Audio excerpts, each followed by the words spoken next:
जय हिंद। नमस्कार दोस्तों, आप सभी का स्वागत है हरियाणा स्मार्ट स्टडी में।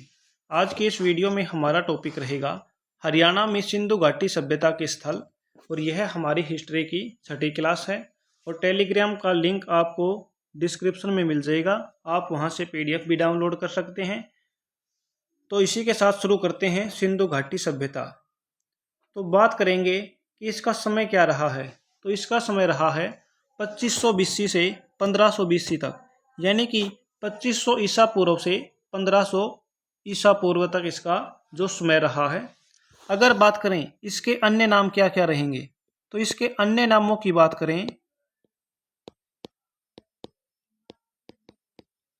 तो इसके अन्य नाम रहेंगे हड़प्पा सभ्यता। क्या कहा गया है इसको? हड़प्पा सभ्यता। इसके अलावा इसे कहा गया है कांस्य सभ्यता। क्या कहा गया है? कांस्य सभ्यता।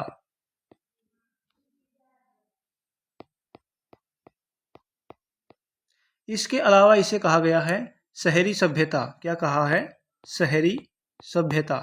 ये भी इसे कहा गया है। यह कौन सी नदी के किनारे पर से स्थित है? तो यह जो इस सभ्यता के लोग हैं कहाँ पे से स्थित थे? सिंधु नदी के किनारे बसे थे। जो सिंधु घाटी सभ्यता है ये किस नदी के किनारे पर से स्थित थी? सिंधु नदी के किनारे पर। किस नदी के किनारे पर? सिंधु नदी। इस सभ्यता में खोजा गया पहला नगर कौन सा है? हड़प्पा। कौन सा है? हड़प्पा। हड़प्पा सभ्यता की खोज का श्रेय किसे जाता है? दयाराम साहनी को। किसको जाता है? दयाराम साहनी को जाता है। ये आपको याद रखना है। यहाँ के लोग कौन सी धातु से परिचित थे? कांस्य। किस धातु से परिचित थे? कांस्य से। इसीलिए इसे क्या कहा गया है? कांस्य युगीन सभ्यता। क्या कहा गया है? कांस्य युगीन सभ्यता इसको कहा गया है। और जो यह सभ्यता है, जो सैंधव लोग थे, ये हरियाणा में 3 चरणों में आकर बसे थे। ये हरियाणा में 3 चरणों में आकर बसे थे।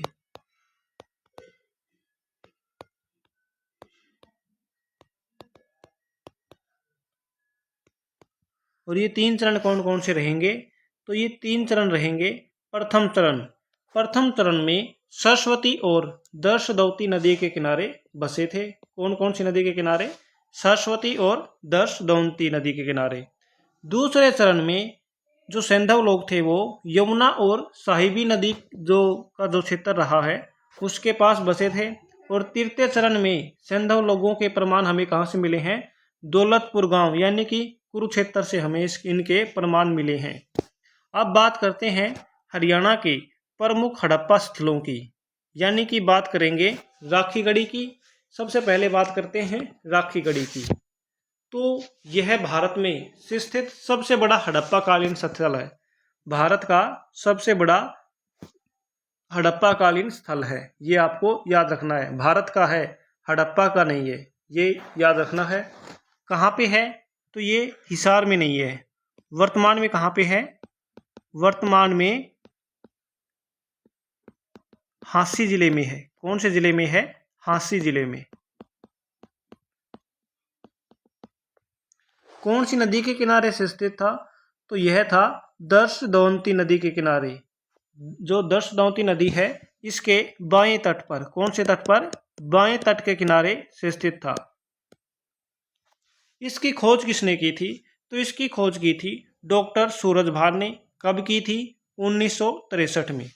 इसकी खुदाई का कार्य किसने किया था? डॉक्टर अमरेंद्र नाथ द्वारा। कब किया गया था? 1997 से 1999 में। हाल ही में डॉक्टर वसंत सिंधे डेक्कन यूनिवर्सिटी पुणे के नेतृत्व में यहाँ खुदाई और शोध कार्य चल रहा है। इतिहासकार M फड़के के अनुसार राखीगढ़ी को क्या कहा गया है? पूर्वी हड़प्पा की राजधानी। क्या कहा है? पूर्वी हड़प्पा की राजधानी। यूके की कैम्ब्रिज यूनिवर्सिटी द्वारा यहाँ पे क्या किए गए हैं?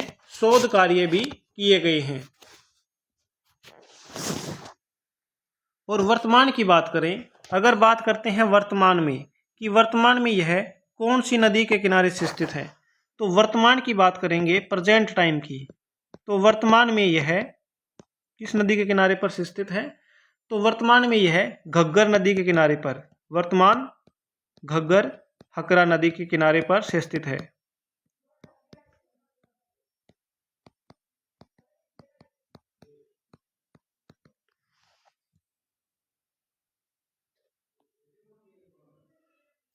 और राखी गढ़ी से अब तक कितने कंकाल मिले हैं?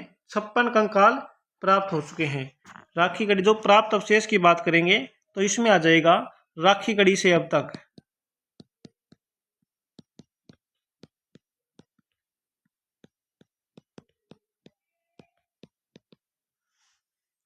56 कंकाल प्राप्त हो चुके हैं। कितने कंकाल? 56 कंकाल।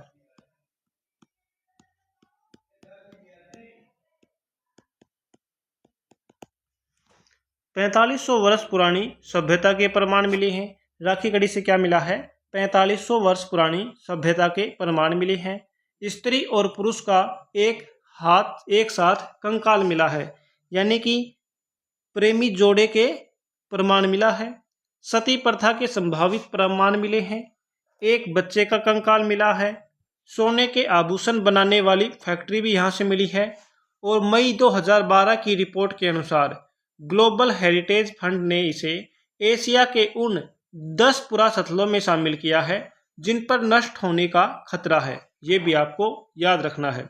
बात करते हैं फरमाना यानी कि दक्षखेड़ा, जो कि कहाँ पे है? महम, रोहतक जिले में। फरमाना का ही नाम दूसरा क्या है? दक्षखेड़ा। यह हरियाणा का दूसरा सबसे बड़ा हड़प्पा कालीन स्थल है। पहला कौन सा था? राखी गढ़ी। दूसरा सबसे बड़ा कौन सा रहेगा? फरमाना दक्षखेड़ा, जो कि कहाँ पे है? रोहतक में है।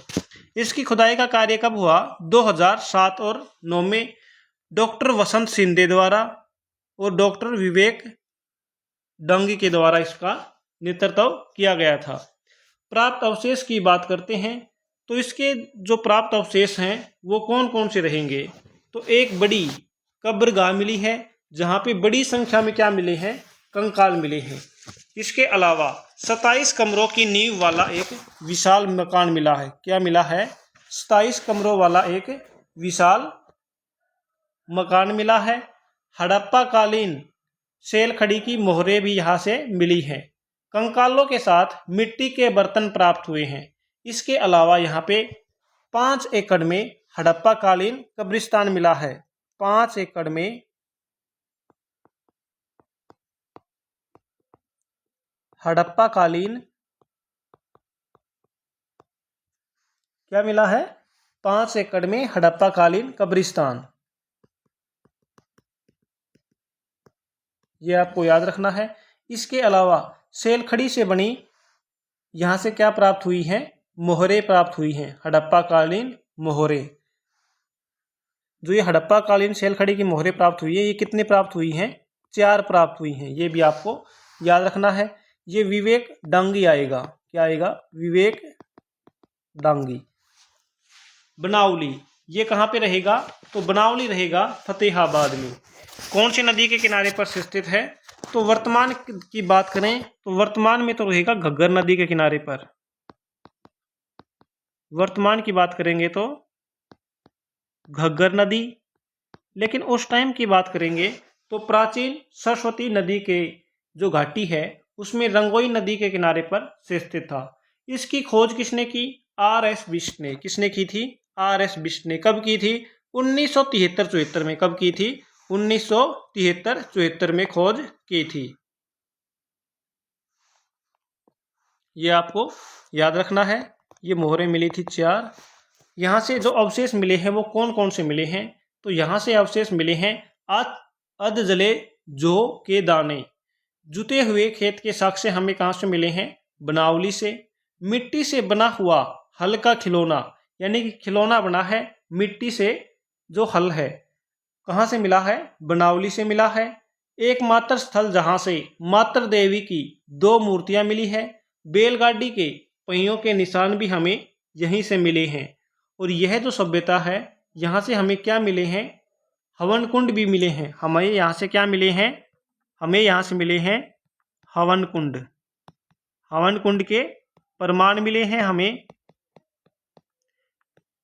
इसके अलावा हमें यहाँ से क्या मिला है, यहाँ से हमें मिला है 5000 वर्ष पुराना कुआं। क्या मिला है? 5000 वर्ष पुराना कुआं भी मिला है।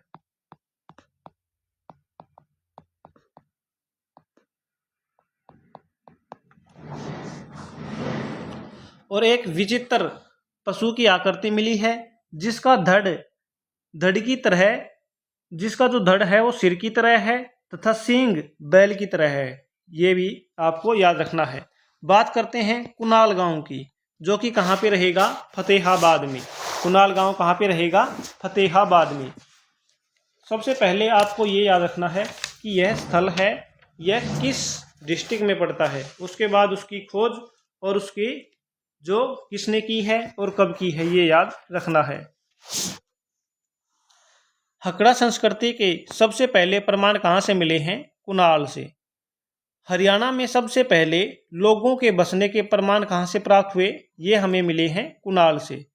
हरियाणा की सबसे प्राचीन बस्ती किसे माना गया है? तो ये माना गया है कुणाल को। और इसकी खोज कब हुई? 1986 में। किसने की थी? JS खत्री और M आचार्य द्वारा। किस किस के द्वारा की गई? JM खत्री और M आचार्य के द्वारा खोज की गई है। यहाँ से जो प्राप्त अवशेष मिले हैं वो कौन कौन से रहेंगे? तो 6000 वर्ष पुराने मणके यहाँ से प्राप्त हुए हैं। इसके अलावा राजा के 2 शाही मुकुट मिले हैं। राजा के 2 शाही मुकुट मिले हैं और उल्टे V आकार की बाण भी हमें यहाँ से प्राप्त हुए हैं। ये आपको याद रखनी है। और यह जो सभ्यता है यह लगभग 7500 वर्ष पुरानी है। कितनी पुरानी है? 7500 ईसा पूर्व की है। ईसा पूर्व की है यह सभ्यता। ये भी आपको याद रखना है। और इसका क्षेत्रफल कितना है? लगभग 7 किलोमीटर में विस्तृत होने की संभावना है। बात करते हैं बालू गांव की। जो बालू गांव है यह कौन सी नदी के किनारे पर स्थित है? तो जो बालू गांव है यह गांव सबसे पहले बात करते हैं कैथल जिले में है। कौन सी नदी के किनारे पर है? सरस्वती नदी के किनारे पर। कौन सी नदी के किनारे पर? सरस्वती नदी के किनारे पर यह स्थित है। इसकी खोज कब हुई? इसकी खोज हुई थी 1977 में। किसके द्वारा? जिम जे शेफर और डॉक्टर सूरजभान द्वारा। प्रथम खुदाई वर्ष कौन से वर्ष में हुई थी? तो 1979 में हुई। डॉक्टर उदयवीर और डॉक्टर सूरजभान द्वारा। किसके द्वारा की गई थी?